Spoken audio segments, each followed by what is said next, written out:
My name's David Hunter. I'm the convener of the Living Streets Edinburgh group, and welcome to everybody joining us, and of course all our panelists who I'm delighted have all arrived bang on time. So before I hand over to our chair, who I'm delighted to have Alistair Dalton chairing this event today, just wanted to say a few words about Living Streets Edinburgh. So as you probably know, we're the local group of the national charity which campaigns for everyday walking, or everyday walking and wheeling, as we often say, to show that this includes people with mobility aids. Walking is the most universal and diverse way of getting around. Unique that it's really the only type of travel that pretty much everyone does. I don't know if Vicky can show the hierarchy at this point, this famous sustainable travel hierarchy. Not to worry if not, but walking is free, it's healthy, zero emission, and it's fundamental to the way that both local communities and economies function. Shops call it footfall. So no wonder that walking and wheeling is top of the so-called sustainable travel hierarchy, which is on the screen. But too often, we don't always see this happening in practice. That's probably enough of the sustainable hierarchy, Vicky, thank you. But we don't see ourselves as just another kind of travel special interest group, transport lobby, but as advocates for a city which works for everyone. Everyone who uses the streets and public places, which, as I say, is really everyone. So we published our own manifesto towards the end of last year. I think we'll have a link in the chat function about that, which covers some of the kind of asks that we'd like to see of political parties and the administration, which comes into Edinburgh following the May elections. I'm not going to go through it, but by all means, please do have a look on the web. What I think we'd really like to see is something twofold. One is better spaces for pedestrians, better pavements, better pedestrian crossings, all that kind of bread and butter stuff, but also less traffic. We need both to make Edinburgh the really kind of world-class quality walking city that it should be. So I'll be really interested, and we'll all be really interested to hear what the party representatives have to say today. Even more importantly, of course, after the election, we'll be interested to see what the new council administration does to make everyday walking better. We hope that there'll be a lot of cross-party consensus on making walking better, as for example there was when we campaigned for and succeeded in the council introducing the permanent ban on advertising aid boards, which came in a couple of years ago. We also would like to offer newly elected councillors a walkabout in their own wards to look at some of the local walking environments and to really simply have a chat about what there is, what needs to be improved, and indeed what works well. So just addressing the audience more than the speakers today, if you'd like to help with this, to sign up for our mailing list or to help us campaign in any way over the next few years, please do contact us. Probably the easiest way is through our email or on social media if you follow us. So that's all I really have to say today. I'll just pass over now to Alistair to share the meeting and to welcome the candidate. Thank you very much. Thanks very much, David. So I'm Alistair Dalton. I'm the transport correspondent of the Scotsman and Scotland on Sunday, your independent chair. And to add to that, I'm in Glasgow, so I'm have a perspective on the city from out with the limits. Just to go over the format for this evening, we have 5 candidates and they'll be speaking in the order in which they replied to Living Street's invitation. We're going to give them 5 minutes each to set out their stall on walking and wheeling, and the focus will be very much on that, so please don't delve off into other forms of active travel like cycling. Then there'll be about half an hour, perhaps a little bit more, for questions, some of which we've had already, but you can add a question through the chat function of Zoom. And then towards the end, we're going to give the candidates 1 minute only to sum up any key points that they haven't made before we end at about 6:30. So before I kick things off, I just want to briefly introduce the 5 of the candidates this afternoon, starting with Kayleigh O'Neill, and she's the Green candidate for the 4th ward in the north of the city. She works for Lorna Slater, the Scottish Green Party co-leader and Lothian MSP. And Kayleigh is also a full-time wheelchair user, so will be able to provide first-hand insight as a wheeler. Kevin Lang is the Liberal Democrat candidate for and has been councillor for the Almond ward in the northwest of the city since 2017. He's also Director of Communications for the Law Society of Scotland, based in Edinburgh. Thirdly, Mhairi Munro-O'Brian, I hope that name is pronounced correctly, is the Labour candidate for the Inverleith ward in the north of the city centre, and she intriguingly is a chemist in the whisky industry and a GMB union rep there. Lesley Macinnes is the SNP candidate for and has been councillor for the Liberton-Gilmerton ward in the southeast of the city since 2017. Lesley is the SNP group's deputy leader and the council's transport and environment convener as part of the ruling coalition with Labour. And then completing the 5 is Jim Campbell, is the Conservative candidate for and has been councillor for the 4th ward also since 2017. He works in retail, according to his blog, at a large department store in Edinburgh, but since these are somewhat thin on the ground, it wouldn't be difficult to guess that that would be John Lewis, where he's also a member of one of the store's elected governing councils. So welcome to you all. So if I could kick off with Kayleigh from the Green Party, can I give you 5 minutes, and don't forget to unmute yourself. Over to you, Kayleigh. Thank you so much, Alistair. Yep, my name is Kayleigh O'Neill and I'm the Scottish Greens candidate for 4th ward, as it's been said. I basically decided to stand as a candidate because as a wheelchair user, I know a lot of the barriers that people face when accessing local services and aspects of daily life, and this is easily, like, the easiest way of explaining that is actually going down the street and getting on a bus, which is why I'm really excited to be here today, because that's something that we're all going to talk about. So yeah, as an MSP caseworker, I found a lot of ways of dealing with those barriers and helping constituents, but I found that in order to enact real change, then I need a seat at the table, and that is why I'm going for a seat in my 4th ward. So if you know me or follow me on social media, you will know and see how much I dislike pavement clutter, pavement parking, the lack of dropped curbs, and the overall culture that the city that tends to favour the car over the pedestrian. So as a resident and a candidate, I'm immensely interested in issues related to active travel and transport. Of course, walking and wheeling is what we're going to be focusing on today. And just looking back, I'm really glad to be jumping off of, on a local level, the great things that Green councillors have done in Edinburgh already. For instance, calling on a new road safety action plan and plans to create new air quality action plans to replace the one that was over a decade old. So when we are walking and wheeling, it's actually safe to be outside.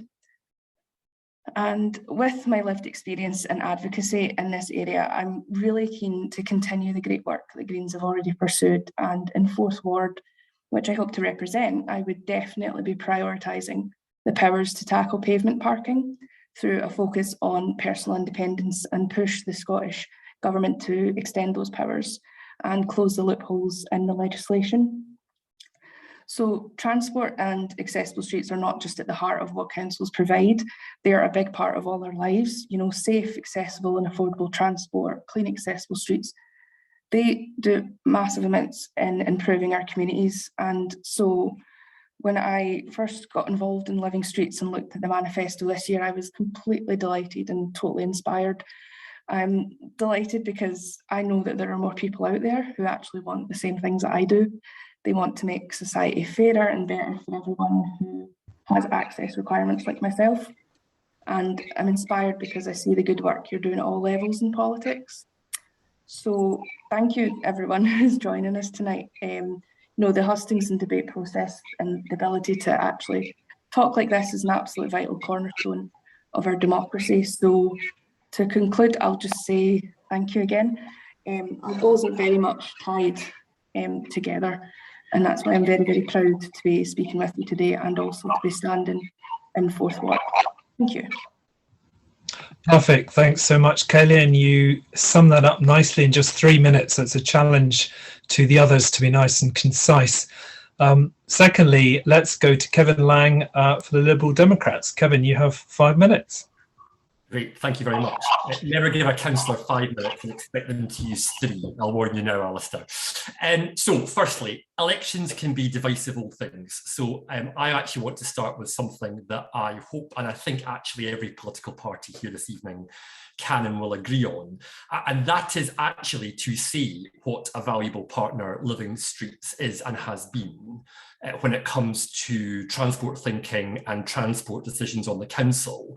As a councillor who, as you said, Alistair, got elected for the first time at the last election, and as a member of the Transport Committee, I've personally found the insight and the expertise of Living Streets to be enormously valuable. And I'm always conscious that for the most part, we're dealing with volunteers who give up their time and knowledge, but that input I think has been incredibly helpful. So I do want to say upfront a big thank you to David Hunter and his team for all that they've done. And whatever the outcome of this election, what I know Living Streets will continue to do in the term of the next council. Now, in our manifesto, Liberal Democrats talk about driving forward a revolution when it comes to walking in the city.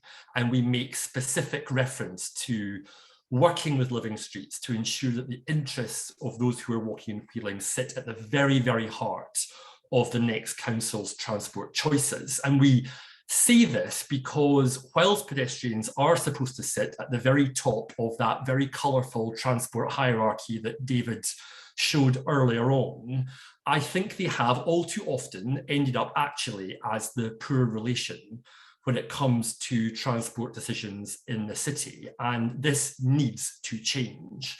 And there is much for the next council to do. For Liberal Democrats, top of our list is tackling the unacceptable backlog of broken and damaged pavement paths and footways, which are a disgrace and frankly plague this city. It is one of the simplest jobs for any local authority to properly maintain its network of footways and paths. But regrettably, even on this most basic of tasks, Edinburgh Council has been failing. And it remains a huge frustration of mine that when Liberal Democrats have presented fully costed plans to invest millions of pounds extra to fix our footways and paths, to make them safer, we have been voted down by the administration that has been running the council.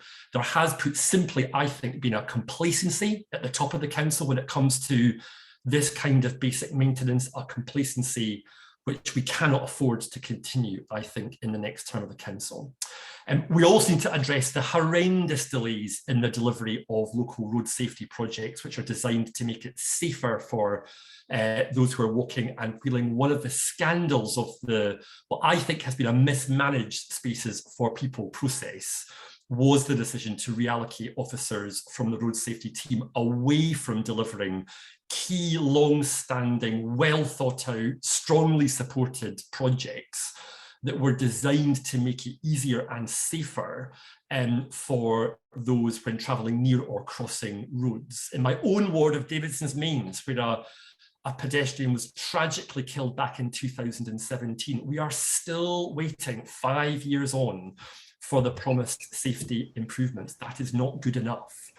We need shorter waiting times for pedestrians at designated crossings, more crossings themselves, better enforcement against the A-board and street signage and clutter, and enforcing the ban that David talked about earlier on, and tougher action also, I think, against utility companies who put their roadwork signage on footways, forcing people, including those with disabilities and those with young children, to walk on the road. That's not acceptable. And we need, Kayleigh said this as well, we desperately, desperately need the ban on pavement parking, whatever the outcomes of this election. I really hope people like Lesley and her colleagues will put more pressure on her SNP counterparts in the Scottish Government, who have dragged their feet on implementing this long promised and long delayed improvement, which will help ensure footways and pavements are for people and not for vehicles. And we also need, and I've been very proud of my colleague Hal Osler in championing this, improved lighting on our path network so vulnerable users and women in particular can walk around the city in a way that is safe and, importantly, feels safe. And Alistair, I want to finish with this, because as part of the revolution that I talked about earlier, we need to encourage a culture of walking for younger people as well. And for me, that starts when it comes to travelling to and from school each day. And that's why we need new energy and fresh impetus in the Safer Routes to School programme as well. So I hear your beep, Alistair. As you can see, there's much to do. Much of it's not complicated. It just needs political determination and will to get on and do the job. And that's what every Liberal Democrat councillor will do if elected this May. Thanks very much, Kevin. I'm afraid you're about 20 seconds over, but not bad. Third candidate is Mhairi from Labour. 5 minutes for you, Mhairi. Okay, great. Thank you very much. Yes, good evening. My name is Mhairi Munro-O'Brian and I'm the Labour and Cooperative Party candidate for Inverleith Ward for the upcoming council elections. In August 2020, the City of Edinburgh Council rightly agreed that pedestrians are top of the urban transport hierarchy, as has been mentioned already this evening. Edinburgh Labour has put forward robust actions to back up these words, having taken on board many of the excellent points put together by Living Streets Edinburgh in their manifesto published at the end of last year, and which Edinburgh Labour supports. Most of us here this evening will know of the many physical, mental and environmental benefits of everyday walking and wheeling, especially in the wake of the COVID-19 global pandemic, when many of us discovered every inch of space within a 5-mile radius of our houses on our daily walks, myself very much included. Many other experiences can also give us a renewed sense of how important accessibility of our streets are. And for me, parenthood has really taught me the value of a dropped curb and just how important it is that we do our best to increase the number of dropped curbs in Edinburgh. It has also highlighted the importance of keeping our pavements clutter-free, since I've unfortunately had to bump my buggy down many times onto the road to get around temporary traffic signs that leave no space for pedestrians on the pavement, an issue which wheelchair and other mobility aid users will also be familiar with. In that vein, I'd like to highlight some of Edinburgh Labour's key pledges that will assist in achieving these goals. For example, Edinburgh Labour pledges to increase spending on active travel, such as walking, wheeling and cycling, to 15% of the council's transport budget, increase the pavement maintenance budget by 20% to help make pavements smooth and trip-free, increase the pedestrian crossing budget by 20% and review timings to cut waiting time and ensure the less mobile have time to cross. It's important to remember that a key facet in encouraging more people to walk, wheel and cycle around the city has to include reducing motor traffic. Edinburgh Labour is determined to address the increasing problem of traffic congestion and air pollution, particularly in the city centre, and will support appropriate measures, including developing low traffic neighbourhoods, but ensuring there is proper local community involvement in the plans, monitoring the introduction of low emission zones to ensure neighbouring areas are not affected by increased traffic and pollution, and fully involving local communities in planning traffic calming and management schemes. It's also important to make sure our elected councillors do everything possible to make our roads safer, such as introduce a safe travel plan for schools, which either removes traffic from the school gates or, where that's not possible, make the pavements wider. In addition, planning control should be used more effectively. For example, rejecting car-dependent applications, including commercial ventures such as drive-throughs. To conclude, Edinburgh Labour is fully committed to making everyday walking and wheeling more accessible, attractive, convenient and quick to the people of Edinburgh, to encourage greater participation in this universal and environmentally sustainable way of getting around our beautiful city. Living Streets and their supporters can count on Edinburgh Labour to deliver action to champion improvements to the pedestrian environment. Thank you.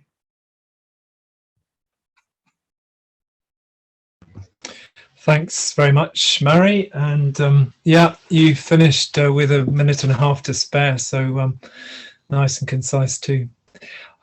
It's now over to the SNP and Lesley Macinnes. Lesley, 5 minutes for you, please. Thank you very much, Alistair. I doubt I'm going to be as concise as my two female colleagues here. My apologies in advance if that's the case. And one of the reasons for that is because we've been working so hard within this area across the last administrative term. And a lot of what we've already put in place is the kind of stuff that we're going to be concentrating on in the next administrative term if we form part of the council. I think we've proven as a party that we are absolutely committed to sustainable transport in Edinburgh. We've seen that across a number of measures. For example, our commitment to mass rapid transit in the shape of the tram extension. That was a brave move on our part, and it's being delivered on budget and on time, and it's something that obviously works very well with people who are either walking or wheeling to their destination, and that combination of different modes of transport. In the face of quite a lot of criticism, we've pushed ahead with our ambitious 2030 net zero carbon targets and all of the actions to help us actually get there. So I've mentioned the tram extension. I would also mention the city centre transformation strategy, the city mobility plan, the school travel plans are already in place to try and capitalise on people's locality around their schools, and of course the low emission zone. So those big and small changes that we've been introducing around in the last little while have been designed to change that status quo in how we all move around the city and how the goods that we consume are moved around in and around the city. So I think we all recognise the issues. We've got congestion, we've got air pollution, a lack of safe, welcoming infrastructure for those who are walking, wheeling or cycling or accessing public transport, and the whole issue of vehicle dominance in certain parts of our city. So we've taken actions already to help us tackle those issues and to move us towards a better, healthier city for Edinburgh. We've put in place those key strategic elements which provide the right route maps towards effective achievement of our aims. One example of those is one that was mentioned earlier on by David, and that is the policy which was difficult for us to put in place, but the A-board ban. Now, there has been a little bit of a drift. Sorry, my apologies. Loud dog. I'm sorry, I'm about to bribe her in the hope that I'll keep her quiet. But sorry, excuse me. To go back to what I was trying to say, we put in place the A-board ban, which has been very effective. Now, some of it has changed slightly over the COVID period, but the enforcement period before that was working extremely well, and we need to carry on with that kind of movement. We've also more recently been working with Living Streets Edinburgh to identify and remove all of that unnecessary street clutter, and that's a programme that's been really successful, and I'm really grateful for Living Streets' involvement in that. They're very effective work with our council officers. However, the key document I really want to refer to here, which I think really forms a backbone of what we're looking at as we go into the next administrative term, is the city mobility plan. And it's freely available on the council website for anybody who wants to have a much more detailed look at it. But essentially it governs the way we expect to move our city towards a much better, more sustainable transport environment as we progress towards 2030. So it contains 48 integrated actions which will combine to make a significant difference to the environment which make our transport choices. And those actions include things like supporting the number of trips people make by active and sustainable options, reducing emissions, etc. Now, I'm not going to concentrate too much on that because clearly what we're here to talk about tonight is the walking and the wheeling aspect of that. But I would say that broader background dimension frames everything around walking and wheeling in this city. And one part, which is already mentioned by others today, is about cutting down the issue of vehicle dominance. So what have we got coming up for you? this is a mix of commitment from our manifesto and from our planned projects already underway. Low traffic neighbourhoods in Leith and Verstorfen, much improved pedestrian infrastructure between Roseburn and Haymarket as courtesy of the City Centre West East Link. The Meadows to George Street, we've taken space away from cars to give it to pedestrians. The dropped curb programme, we've just put out a tender for 350,000, which will produce much more in the way of dropped curbs around medical facilities and towards shopping centres, so your town centres.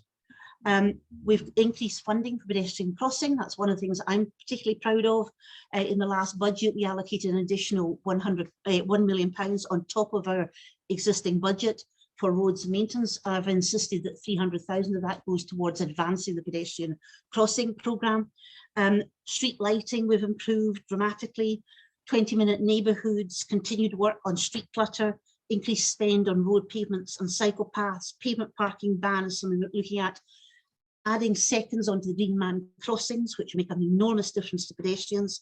And lastly, one thing which I do want to indicate quite clearly is that we are intending to set up an accessibility commission, which will allow those who have mobility issues and other related issues to work with us really closely on making sure that the choices that we make as a city around the changes in transport reflect the needs of that particular part of the community more effectively. I can hear Alice's buzzer going in the background, so I'll finish on one particular sentence, which is there a lot more to be done? Absolutely. Have we set a really useful platform going forward in terms of policy and action? Absolutely. And I would suggest that the SNP are in a good position to lead further positive change in the city post-election. Thank you. Thanks, Lesley. I thought it was only fair to add a few extra canine seconds. Now, finally, for the Conservatives, we'll have 5 minutes, please, from Jim. Over to you. And remember to unmute, please.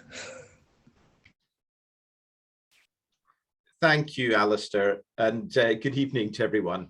And can I wish all my fellow candidates the best of luck in the forthcoming election.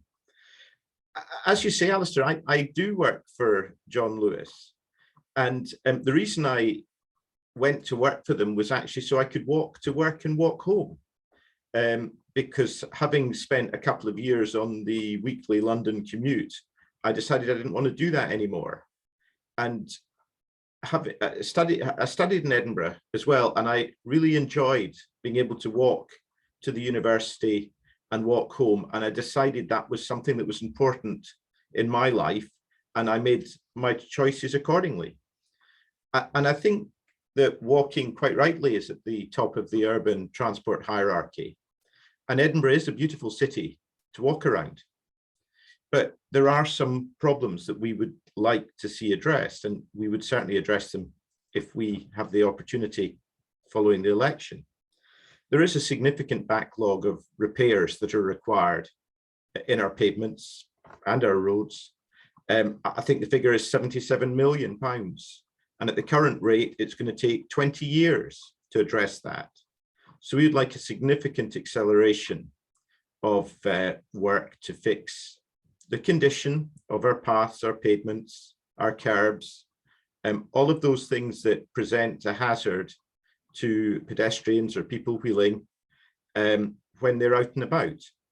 And rather than embark on more grand strategies or projects, we rather feel that the way to fix this is one slab at a time, and just try and get the basics in place and have the proper structure in the council, in the roads department, so that we can deliver these changes. For example, I think it's quite difficult for local councillors to discover what's going on in their wards just now. It's quite difficult for us to establish where people are reporting problems on the pavements or on our paths. We would like to get that information publicly available so everyone can find it quite easily, and everyone can then track progress on those repairs being made. And it's that kind of bottom-up approach that we very much favour. We all agree that safe routes to schools should have a higher priority, and as some of my colleagues have pointed out, that is a chance to form a habit, and walking to and from school is a thoroughly desirable habit that we'd wish to encourage.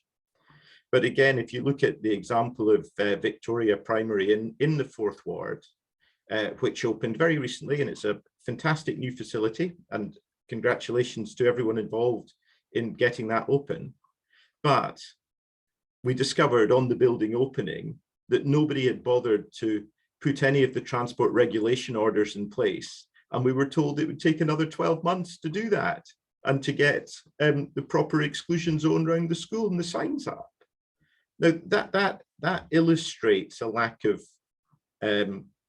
planning and a lack of integrated thought in how we go around trying to improve the facilities in our city.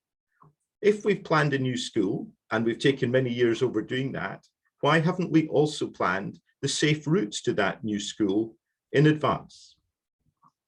And that's where we will start, by trying to deliver that kind of practical management and support to improve the city that we all share.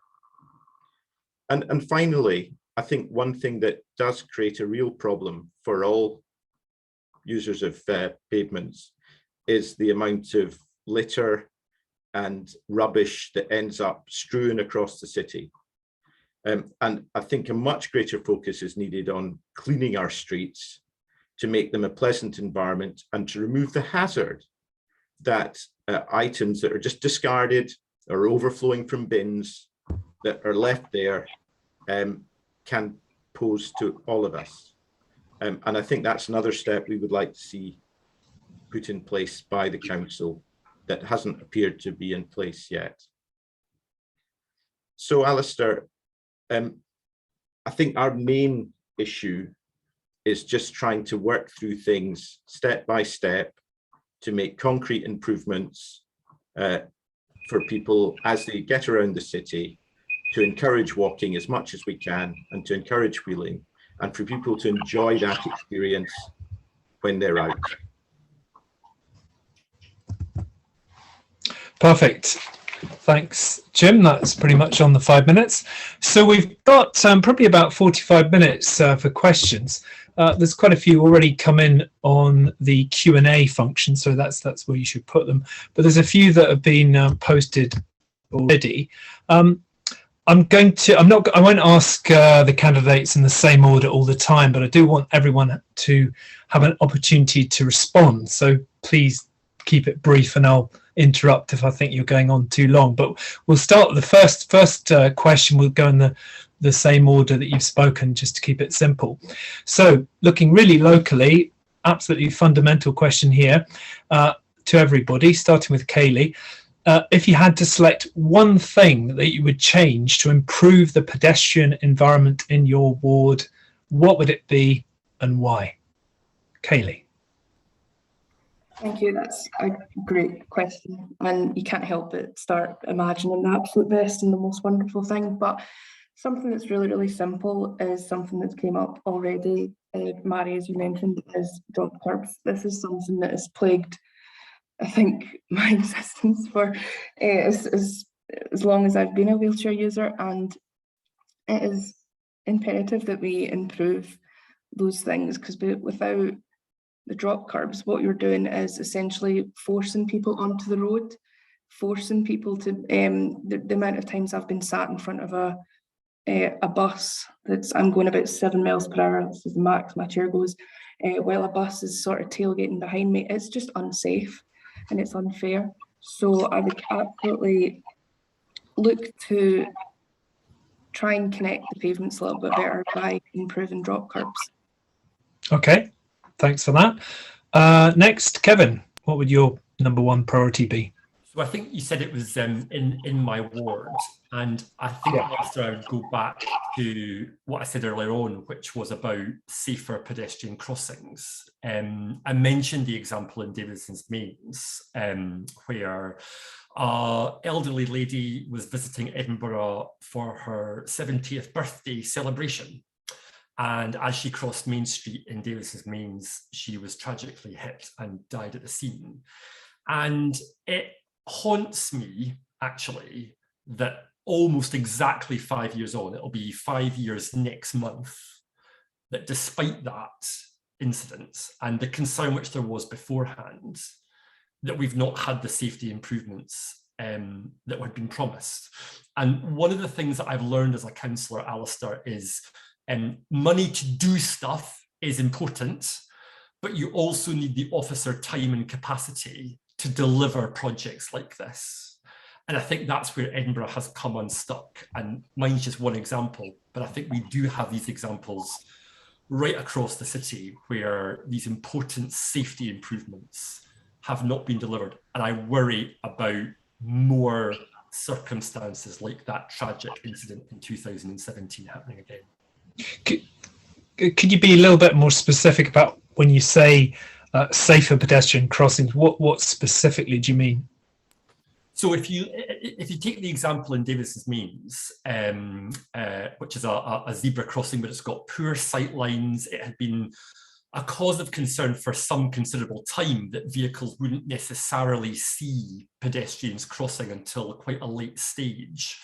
And I think that tragic incident regrettably showed that was the case.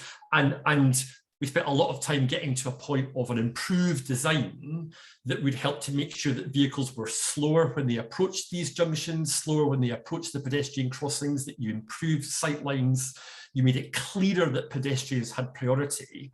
It's a good scheme. It's a good scheme, but we've just not got it in place. And now you're on mute, Alistair. Apologies. Sorry, over to Mhairi now for your number one priority in your prospective ward. Hi, yes. So in Inverleith, we actually have an air quality management area, one of 6 in the whole city on Inverleith Row. So it would be tempting to go for something to do with air pollution and congestion, but for me it's actually a lot more simple, and it's the simple things like the street clutter that are the most important, that we really need to address in areas like Stockbridge in Inverleith, where we have much smaller pavements, you know, and things like that. It really does, these things really matter. So for me, I would really be prioritising tackling street clutter in these areas with narrower streets, particularly in Stockbridge and areas like that.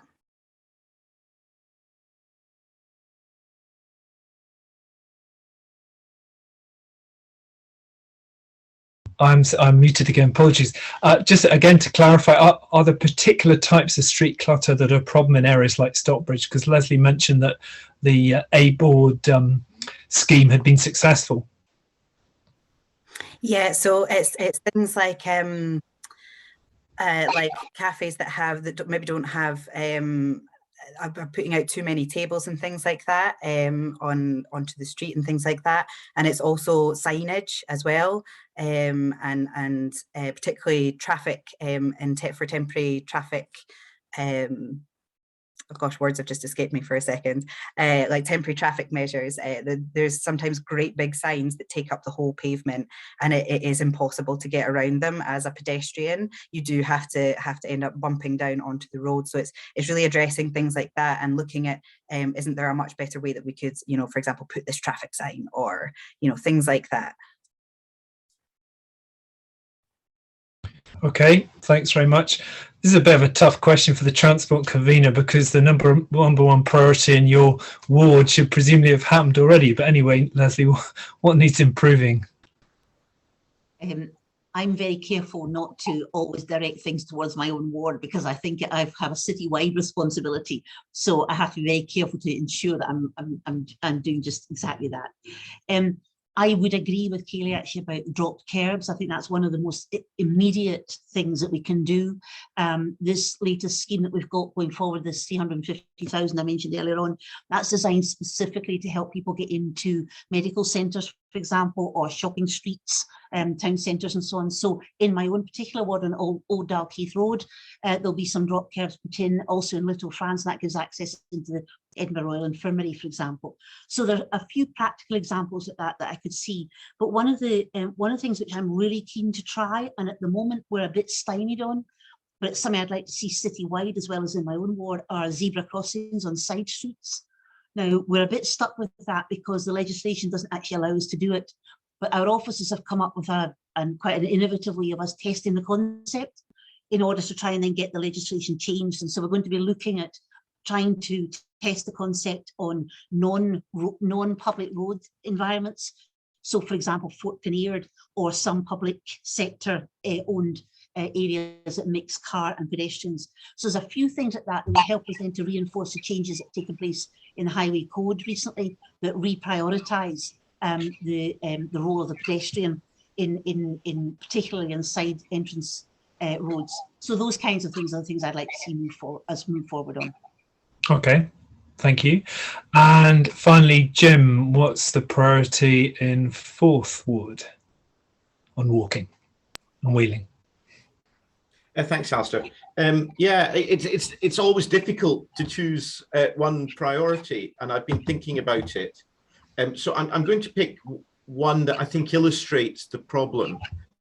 So if Granton Road is a popular pavement where people walk up and down, perhaps to go to Inbreath Park, perhaps go to Wardy Primary, but it has lots of footfall.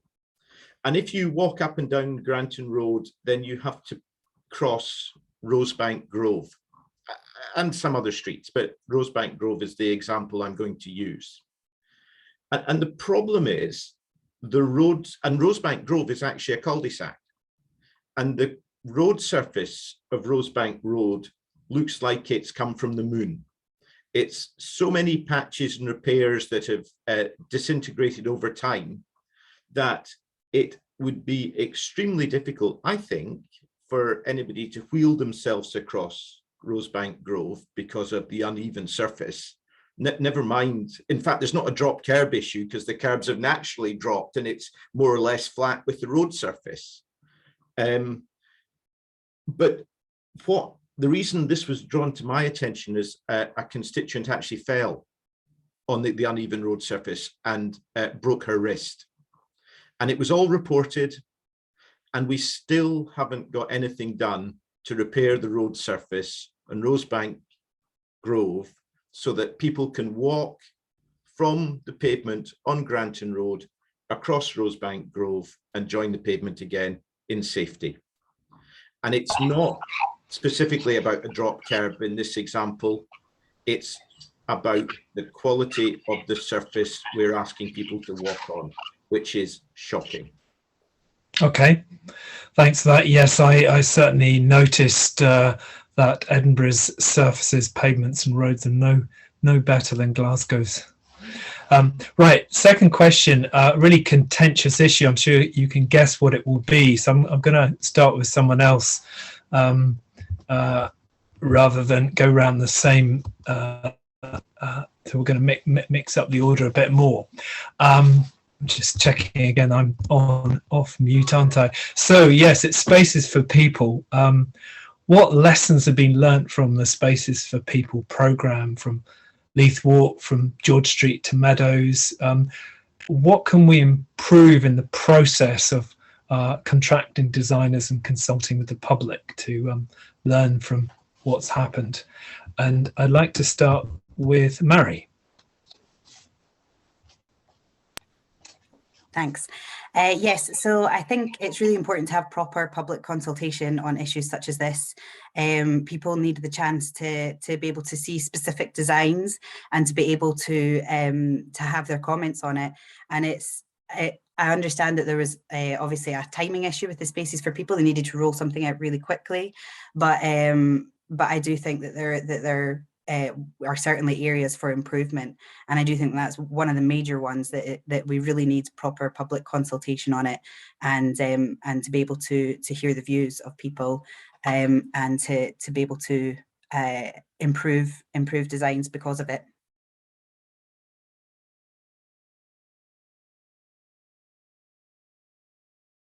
I'm constantly being caught out by being muted.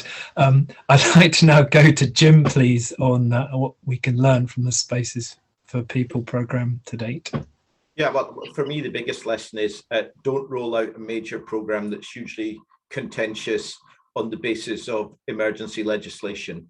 If we're going to do something that's in response to a pandemic, it should be in response to that pandemic. And when the pandemic passes, it falls. If you're wanting to make significant changes to the way people can use their streets, then go through the proper legal process to do that.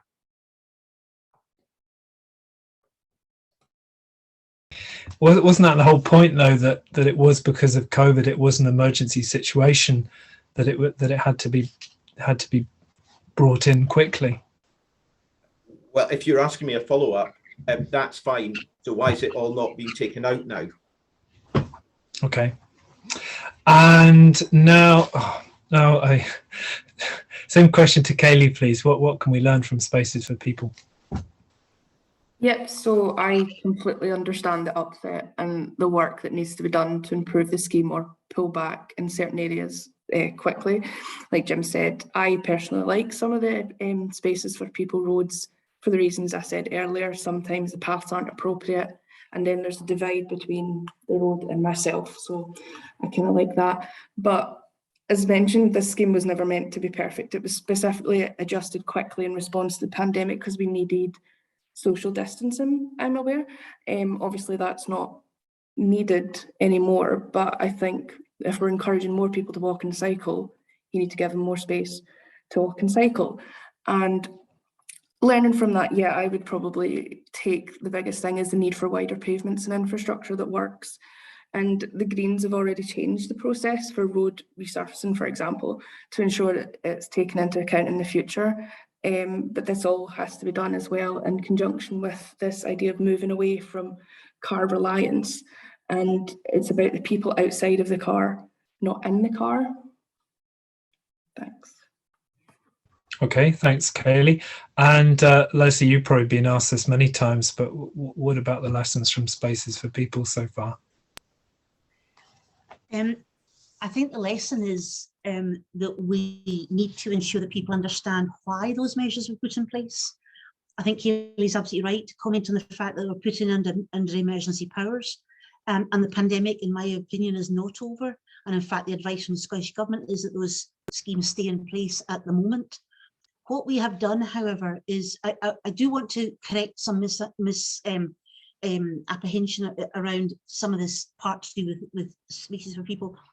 I've been getting told repeatedly from early on that we're not consulting.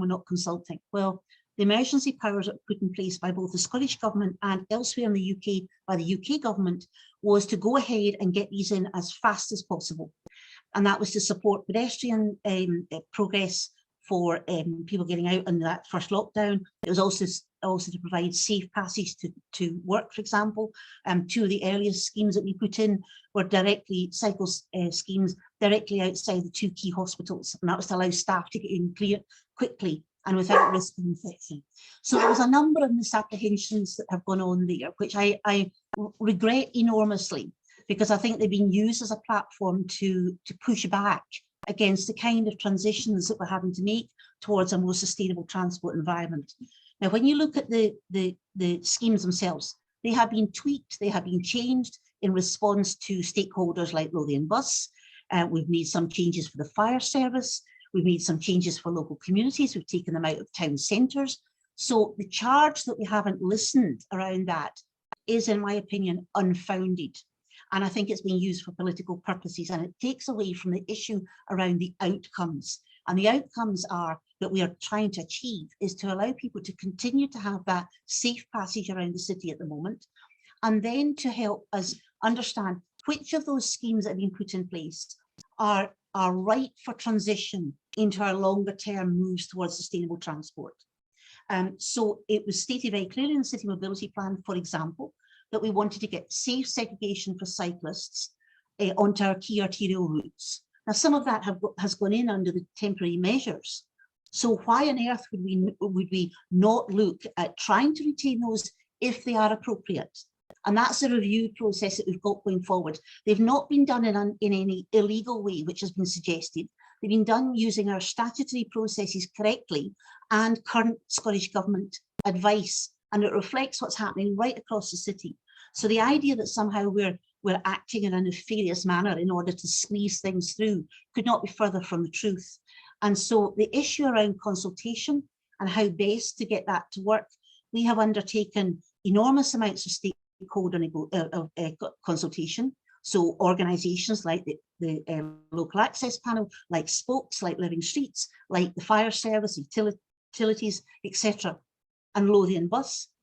But we've also undertaken a massive public consultation, and that helped us to understand what we're trying to do. However, how it's been portrayed is that whatever the results of that public consultation were, we should have applied them lock, stock and barrel. And we had said right from the very beginning that we would combine it with further market research, and it would also combine it with looking at our transport policy framework. And that sits at both the national level and our local interpretation of that. And so those are the reasons why we are where we are at the moment in terms of spaces for people. And so my clear lesson is actually to communicate more effectively with people over the heads of those who have used this as an instrument to try and break down some of the progress we've made around active travel in the city. That's been my biggest lesson. So my apologies, I answered rather a long time there, Alistair. Apologies. Thanks. Yes, I gave Lesley a little bit more time there, really to answer some of the criticism, since buck stops with her on that one kind of thing. But I'm now going to give Kevin the opportunity to comment on lessons from Spaces for People. So Alistair, you first asked the question, what lessons have been learnt? And I think, having listened to Lesley's answer there, I think the answer is no lessons have been learnt, actually.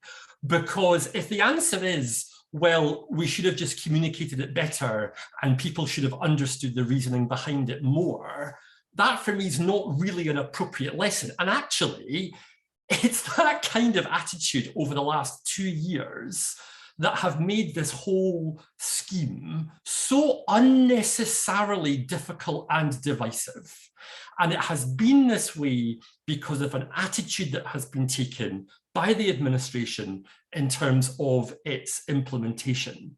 I think it was perfectly possible that there could have been greater engagement with communities around some schemes. Some schemes work well, actually, particularly those around schools, Alistair. I think they actually do work really well. Other ones have been totally unnecessary and frankly a waste of money. There's one scheme in my ward in Silverknowes that nobody uses. 90% of people were against it, and it's still in place. Not a single change has been made to it. Totally unnecessary. For me, one of the other lessons actually that has come from this is the importance of getting proper infrastructure in place. And I say this particularly with respect to those who walk and wheel. I think a lot of I say temporary, it's been in place now for almost 2 years. A lot of the temporary infrastructure has been quite dangerous. And the number of people I have met who have tripped over, fallen over, caused injury because of the temporary infrastructure that is in place. I actually think there's a genuine lesson to be learned here about how we implement active travel infrastructure to make sure, yes, it's achieving its aim, but it's not also having unintended consequences of actually making the situation more dangerous for others. Okay, hope we've aired that one reasonably well. I want to move on to another, I think, potentially contentious area still to come, and that's pavement parking, which is a long time coming and certainly not here yet. Question is, long-awaited ban on pavement parking is supposed to come in finally next year, and I understand it may maybe go into 2024. Do you believe that Edinburgh should consider exempting any streets from the ban or not? And let's start with Jim. Thanks, Alistair. So yeah, absolutely. In general, I think the pavement parking ban is a step forward, and we're looking forward to that coming through. It has been delayed by several years, I think now, and if it's coming in, if it's now 24, as you say, that's really quite disappointing. Are there some streets where it shouldn't be applied? yes, I think there probably are. Again, thinking of a street in, and there is a street in my ward, quite close to where I live, where the pavement is probably 4 meters wide. And there's not enough space on the roadway for cars to park. And all my life, so over 50 years, people have parked on that pavement. So would it be appropriate for people to continue to park on that pavement? I think the practical answer is probably yes. Perhaps it should be done by redesignating part of the pavement to roadway, because it could certainly be done without impacting the ability of pedestrians or people to wheel up and down the road because of the width of the pavement. As I've described, it's probably about 4 meters, both sides of the road. So you have to think about that, because just to ban it, I think will create tension. I don't think that would meet with the consent of the residents of that street. And it would become quite a difficult enforcement issue. So there are going to be some exceptions. I think the exceptions are probably few and far between. And in general, yes, we would like to see that ban come forward. Although, of course, like everyone else, we're waiting to see exactly what the details say, exactly how it's going to be enforced, and how that whole mechanism of costing the enforcement and what happens to any fines that come from enforcement action, if that's all going to be self-financing, or if that's going to be another thing that the council is going to have to juggle within its budget. So yeah, we need to see the details, but I hope I've given you an honest answer there. Okay, thanks, Jim. Want to ask Kayleigh next on whether there should be exemptions to the forthcoming pavement parking ban. Hello. Yes, I would disagree with Jim. It's quite worrying that you're talking about the sound of taking away pavements for more road and more cars. What we're here today about is for the people, and there are current bans, as we say, in rules, but they have far too many loopholes, and I think they should be stronger. It just continues the culture of drivers who feel that they can do it, and that desperately needs to change. It's actually quite strange that we are having to have this conversation. I don't know if anyone else feels like this, that we have to say, please, can these big metal boxes move out of the way so that I can roll safely onto the road.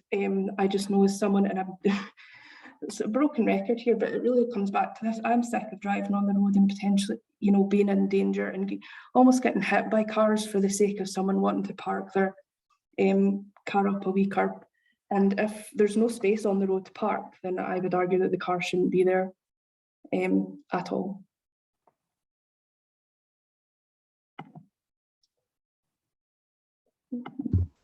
Thanks, Kayleigh. And over to Kevin next, please.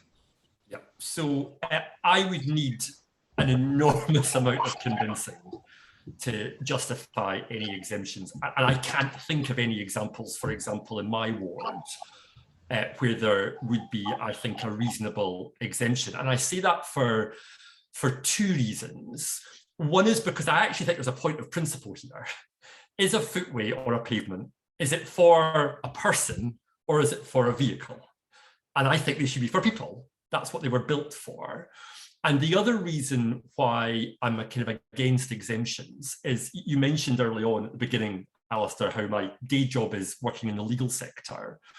And one of the things I've learned over the years is that some of the best law is when it's the simplest. And the problem that we've got right now, actually, is that it is an offence to park on a pavement if you're causing an obstruction. But what defines an obstruction? What's the space that you've got to have? And for me, the ban was going to help to resolve that uncertainty and the question mark and to have a really simple, clear point of principle.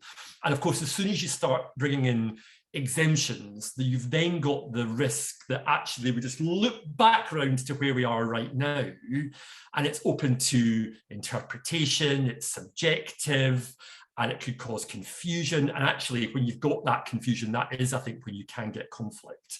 I think the simplest argument, which I think was the purpose of the legislation when it was first agreed cross-party by the Scottish Parliament, is that pavements and footways should be for people, they shouldn't be for vehicles. Thanks, Kevin. And next, Mhairi, what's your view? Yeah, essentially, I'm just going to agree with the people that have just been speaking. So I can't think of any reason why it should be allowed to park on a pavement. I think it's kind of ridiculous that there should be any exemptions, and I would be strongly against any sort of exemptions, and it should just be a complete ban on parking on pavements. It's quite simple, really, and you know, people have spoken quite a lot about it at length, you know, in their answers. But I like to be quite concise and just give you a straight answer. No, I don't think there should be any exemptions. I think it's a really simple matter, to be honest with you, and I think I can't see why it's. I'm quite, as Kayleigh said, I'm quite kind of bemused that it's even up for debate, if that makes sense. So I'd like to allow some more time for more questions, more people to have a say, and ask us some different questions. I think that would be ideal. So I'll keep it really short. And no, I don't think so. Okay, thanks, Mhairi. Finally, on this one to Lesley. Thank you. I must say I would agree in principle with a lot of what's already been said. I think the pavement parking ban is necessary for all sorts of reasons. Kayleigh has outlined very clearly the issues that are attached to safety for pavement users, and we can expand that to include cyclists, for example, having to go around parked cars, you know, that type of thing, particularly parked in cycle lanes, which is a great problem for our general road safety environment in the city. In principle, I would say absolutely no exemptions. You asked, however, which streets we thought might need to be exempted on that. One of the areas which is quite interesting for Edinburgh specific are the colony streets, because there are one or two there where it's absolutely necessary. If you're going to have parking in front of somebody's residence home, then they've got to be parked on the pavement. Now, that still doesn't take away from the issues that are caused by that, but there's a few issues that I think we have to look at really carefully. However, the one thing that hasn't been mentioned so far is the loading issue, which is one of the biggest exemptions that is being considered at the moment. And I think we'd have businesses up and down every street in Edinburgh complaining that we weren't allowing them the time to load or to deliver into their shops. That, I don't want to take us down a long road, but I think that speaks a lot to the work around logistics in the city, where we have to find different ways of delivering into businesses, for example, so we can take out some of the bigger vehicles, we can deliver them in a more sustainable way. People often laugh at the idea of e-cargo bikes, for example, but in actual fact, they can deliver quite large quantities. So if you are, for example, a pharmacy on a busy town centre, getting multiple deliveries every day, it'd be far better if your deliveries were coming by cargo bike, which can be taken off the pavement, off the road easily or parked easily in comparison to a van that then parks on the pavement. So there's a few things like that I think we need to consider quite carefully. But in general principle, I resent the fact that driver behaviour produces blockages and safety issues. I resent the fact that the council has to repair pavements which are broken and damaged by people parking on the pavement. And I regret the fact that the level of vehicle dominance in this city has produced that level of behaviour and being seen as acceptable, particularly around areas like schools. A school drop-off and pick-up time, it's really dangerous, and I am very concerned about it. Okay, thanks, Lesley. Let's move on to another question. I'm sorry, I haven't had the names of the questioners up to now, but I do see them on the Q&A. So we're going to move on to other forms of street clutter. And Stella McPherson asks, do candidates commit to keep pavements free of further car infrastructure in the form of electric car charging points? And I'd like to start with Mhairi, please. Yeah, so I actually think that electric vehicle charging, electric vehicles more generally are actually a really important way for us to achieve the city's net zero by 2030 aims. But I do think when it comes to electric vehicle charging on people's personal properties, I think that it's actually relatively rare to get cables that go across the pavement, because most car manufacturers and leases, you have to be able to provide evidence of off-street parking. So you have to be able to provide evidence of a personal driveway, for example, so that you're not using the pavement to kind of for your electric vehicle charging. I know quite a lot about this. I've actually got an electric car myself, and we have off-street parking, so it enables us to be able to do that. But I do think the option should be there for people who don't have that, who don't have off-street parking, but there certainly needs to be a lot of work conducted to make sure that there are no trip hazards. There needs to be things like cable covers must be kind of built into legislation and things like that, where so it's not disallowing people from having electric vehicle charging points, but you would have to cover it so that there's not going to be any trip hazards for pedestrians on the pavement. So I think there's a lot that needs to be done with that area. I do think it's quite an important aspect, because we want to be able to, if you do have a car, it's better that it's an electric vehicle than using petrol or diesel for the environment. But so we want to be able to encourage that aspect, but we also obviously want to make sure that pedestrians are covered as well. So it's kind of an all-encompassing approach that we need to be able to take here.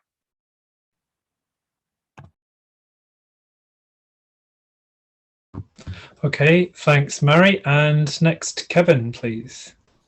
Great, thank you. And this is a great question, Stella, because it sums up some of the issues we deal with on the Transport Committee, where you've got sometimes different transport policies that can grind up against each other.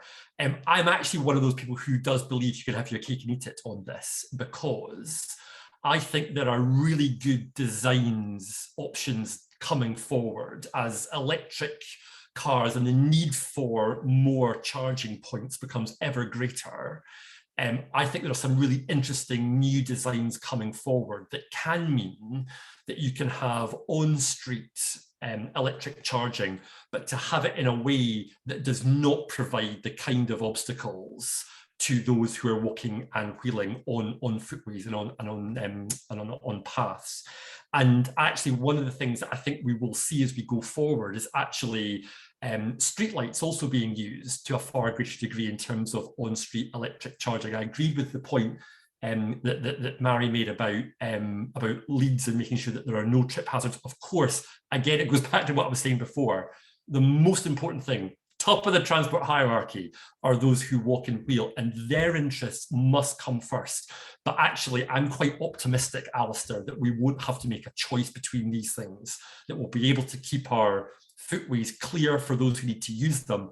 But if we are going to drive forward the big changes that we're going to need to see in terms of a move away from petrol and diesel cars to electric, we're going to need much greater availability of electric charging. And I think we can do that. Thanks, Kevin. And next, Lesley, please. Thank you, Alistair. This was a question that I asked myself several years ago when we were looking at the EV infrastructure policy that we're bringing forward to committee. And I asked officers whether or not there was, in fact, any requirement for us to have electric vehicle infrastructure that we're putting in place. And I appreciate what Mhairi was raising was essentially individuals using cables, etc., to reach their car. But in terms of the infrastructure that we are putting in place, was there any requirement for it to be on the pavement? Because I thought it was appalling that we should even begin to add it to pavements for all the reasons we've been talking about before. And I asked and got the reassurance, and I think if I remember correctly, because it's a couple of years ago now, it's enshrined in one of our committee papers that there will be no EV infrastructure put on pavements. It will always be on build-outs. And some of the recent infrastructure that's gone in is showing exactly that. I can't remember the name of the street, but it's gone in immediately recently. But I've seen a picture of it recently where it's showing quite clearly that essentially what we've done is build out on the pavement. So for those trying to get along a pavement, an existing pavement, either those who have got mobility issues or who have got sight issues and so on, that infrastructure, although it'll be in place, should not impact on the normal path of them getting forward on the thing. So that has been taken care of as far as Edinburgh is concerned. I think, however, the wider issue about where we place our EV infrastructure is quite an interesting one. And what we've concentrated on so far is getting it into tenemental areas and or into park and rides. So some new stuff that's gone into Ingliston, for example, at the park and ride, and that helps to take care of some parts of the people who are wanting to use it. And then the other part is to take care of the tenemental demand, so we don't end up with that sort of individualistic approach of running cables across to ground floor flats or to whatever, which cause that kind of trip hazard. So it's an area that we've already looked into and I hope have taken care of as we go forward. We are looking to expand the EV infrastructure quite rapidly. It's been delayed in getting forward partly because of COVID, but now that we're underway, we're getting quite a few new infrastructure points put in, and we expect to see that expand. We are certainly as a party committing to expanding that quite dramatically over the next few years. Thanks, Lesley. And now over to Jim on electric charging infrastructure. Yeah, thank you. I think, I mean, it's worth bearing in mind that I think new car sales are now about 1 in 6 new car sales are electric vehicles. It's going up quite dramatically.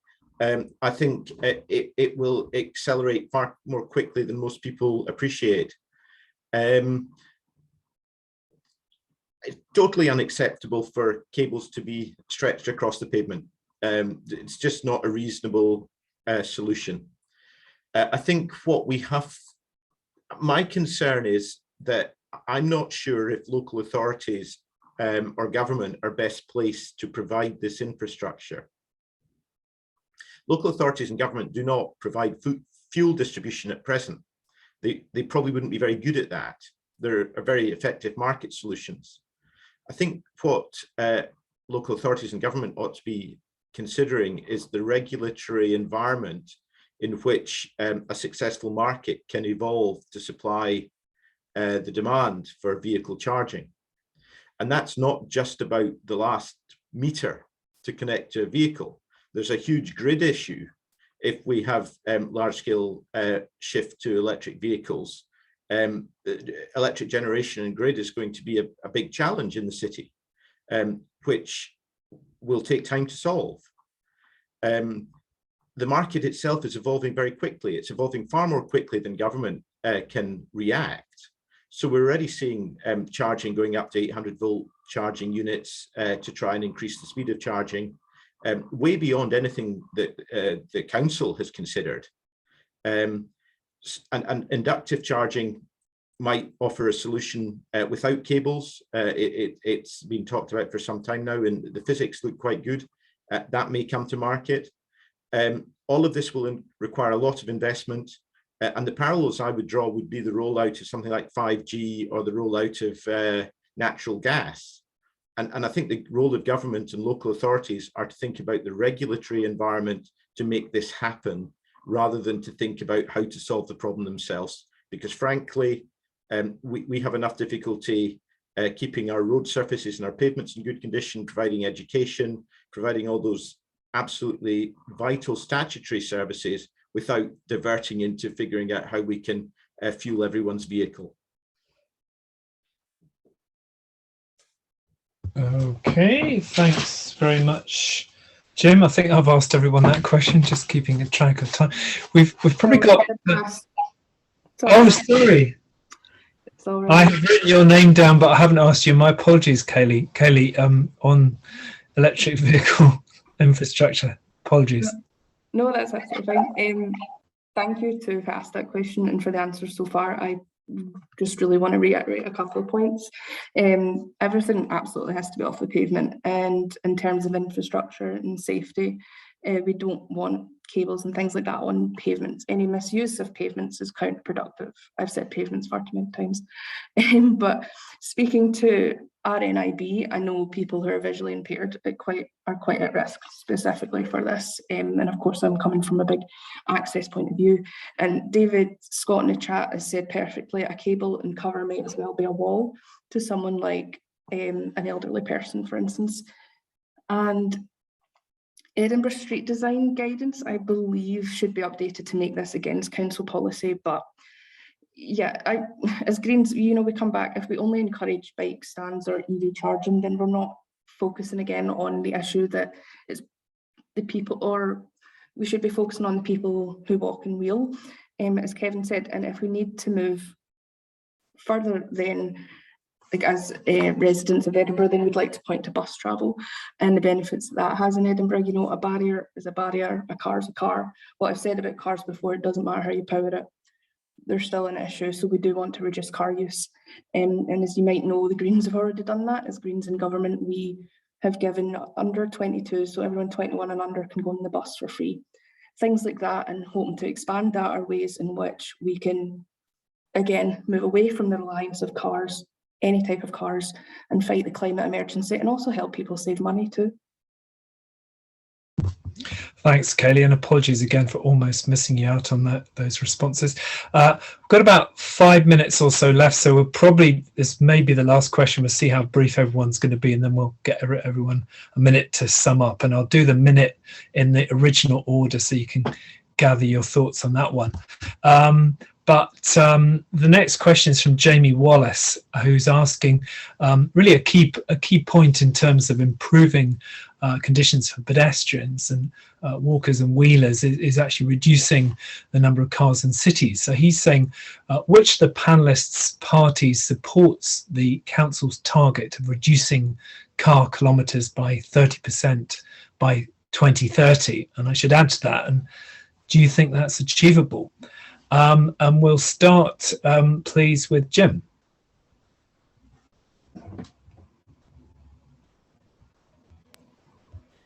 Sorry, Alistair, can you just briefly repeat that? I didn't, you broke up a wee bit. Yeah, sorry, yes. The question is, which of the panelists' parties supports the City Council's target of reducing car kilometres by 30% by 2030? And I'd add, do you think that's achievable? I think that's an extremely ambitious target, and I suspect it's not achievable. It will largely depend on certainly some things beyond the council's control. If we see a switch to electrification in transport, it will probably become less expensive, and therefore we might see that will generate more journeys. So I think that it's really a very challenging target, and I think we've also got to remember the demands of the freight industry. We live in a city, we rely on goods, and all of those have to be transported too. The fundamental reason for being in a city is, I think, around agglomeration, and that's not going to go away. So people's desire to move will continue, and the extent to which people are prepared to change their behaviour, I think that's quite an open question. So I think I'm not sure how willing our fellow citizens are to change as quickly as that. Okay, thanks, Jim. Mhairi, does Labour support this vehicle kilometre reduction target? Well, Edinburgh Labour is definitely supportive of measures to tackle things like air pollution and traffic congestion and things like that in our city.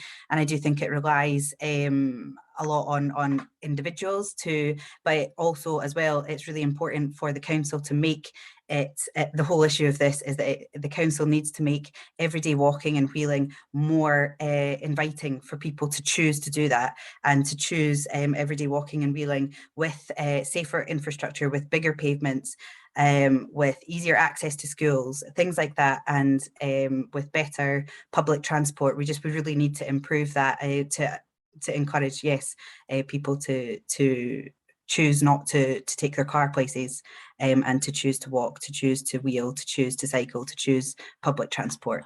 And the council has an obligation to help with that, I think.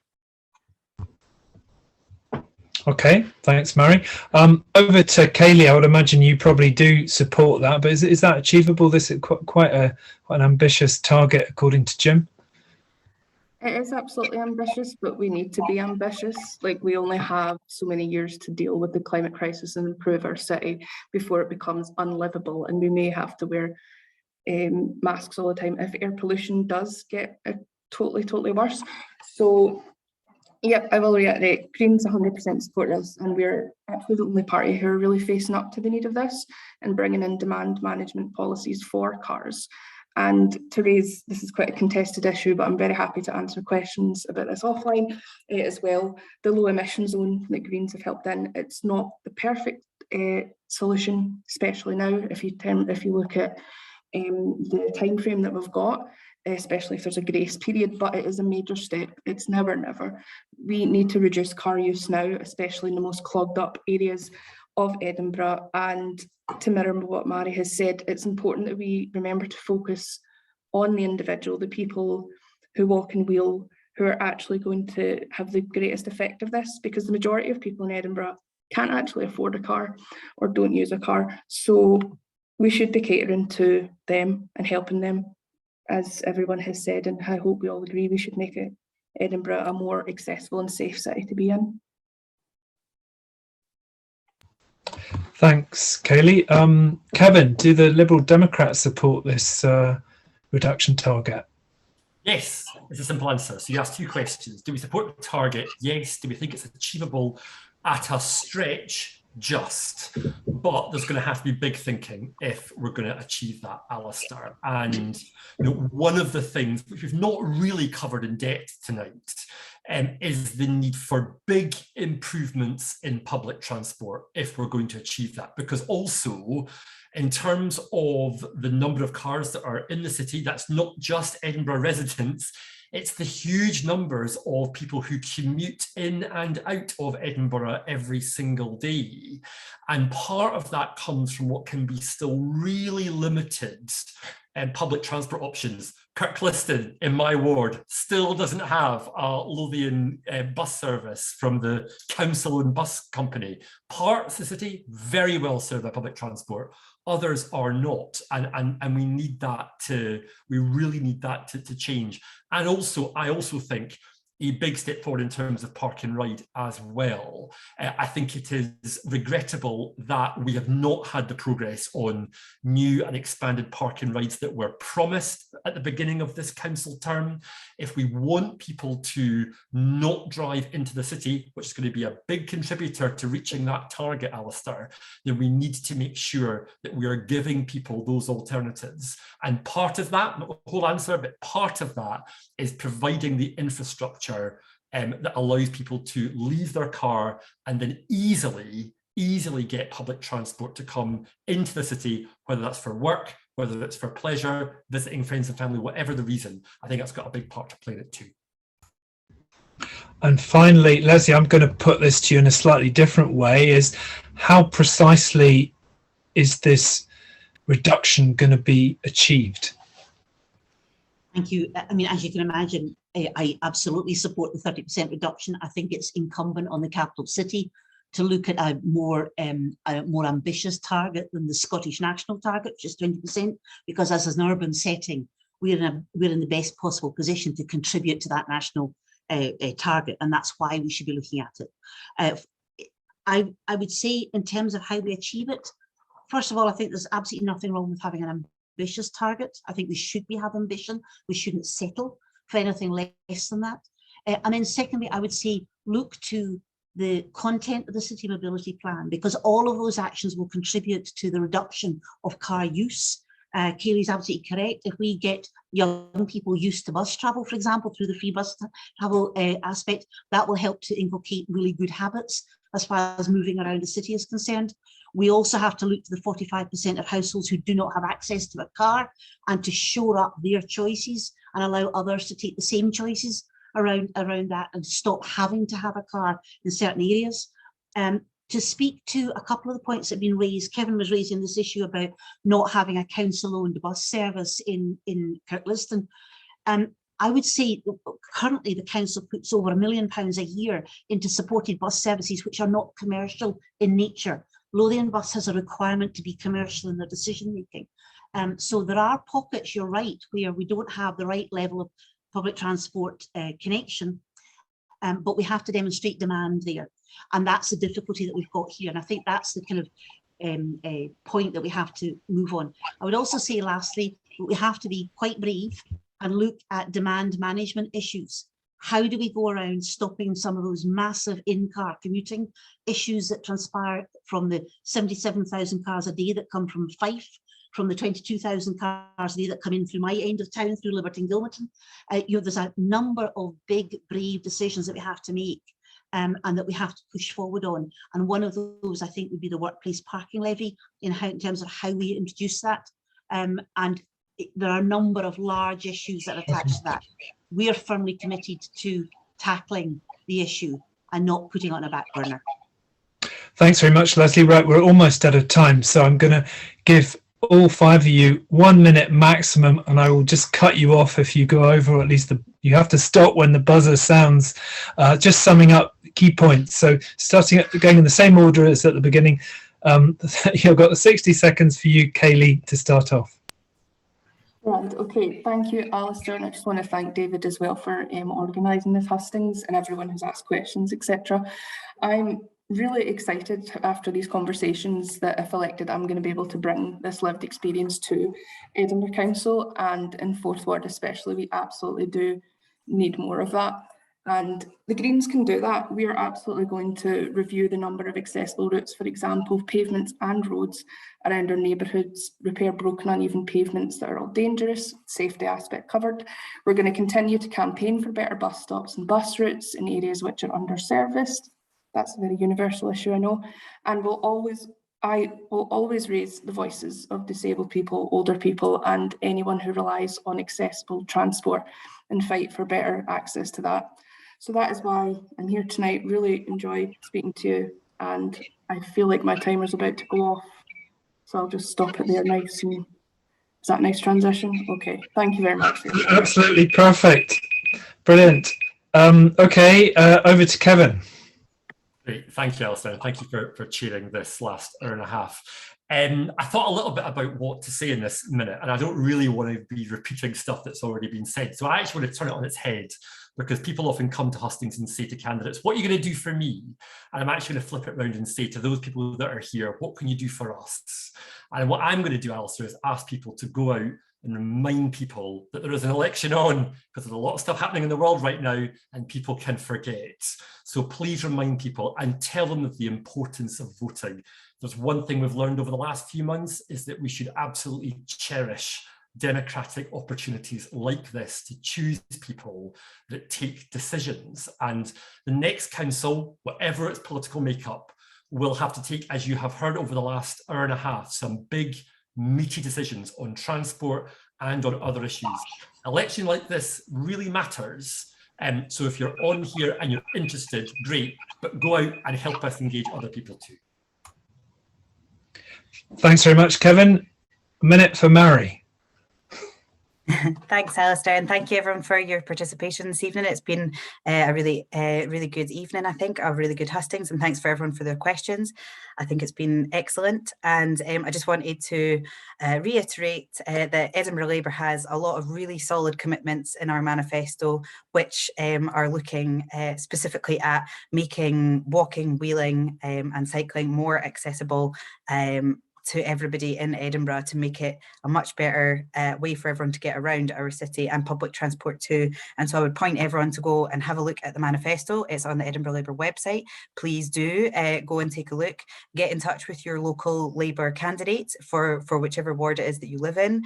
Get in touch with them if you have any specific questions that you haven't had a chance to ask this evening, and they will get back to you. And Edinburgh Labour really is fully committed to this, and to make sure that pedestrians are really top of that hierarchy in all council priorities. That's my beeper. Perfect. Okay, and penultimate speaker, a minute for Lesley, please. Thank you, Alistair. I'd reiterate the thanks for this occasion. I think it's really useful to be able to demonstrate clearly what we're interested in, how we think we can take things forward and benefit the city. I'm going to talk very quickly about some of the things going forward. We're going to deliver the city mobility plan in its full glory, and it's always worth having a good look at that. We're looking to improve the spend on roads and pavements quite significantly. One thing which I haven't mentioned this evening is the active travel investment programme of £118 million over the next 5 years. That's pretty much the same size as our roads and pavements budget. And that will deliver a vast array of schemes which will specifically benefit walking and wheeling, as well as cycling and other forms of sustainable transport. Accessibility Commission. That's one of the most important things I think we're going to have in terms of ensuring that people's voices are heard effectively and contribute to how we make progress. Drop Care programme, as we've mentioned already, and the engagement issue is very important to us to bring forward community engagement around some of these big decisions. Thank you, Alistair. Sorry, I had to cut you off there. And finally, 60 seconds for Jim. Thanks. Well, thank you for arranging tonight. It's been great to talk about local issues. Absolutely, our focus is on trying to improve the state of our pavements and paths. It's probably the #1 topic that's been raised with me as a councillor over the last 5 years. And I think that should be where we put our energies rather than coming up with a new grand strategy. The final thing I would like to see the council do is to see if it is just possible when we are emptying people's bins that we replace those bins neatly, not in the middle of the pavement, because I think that would be a great service to everyone. Perfect, Jim, and well below time, so appreciate that.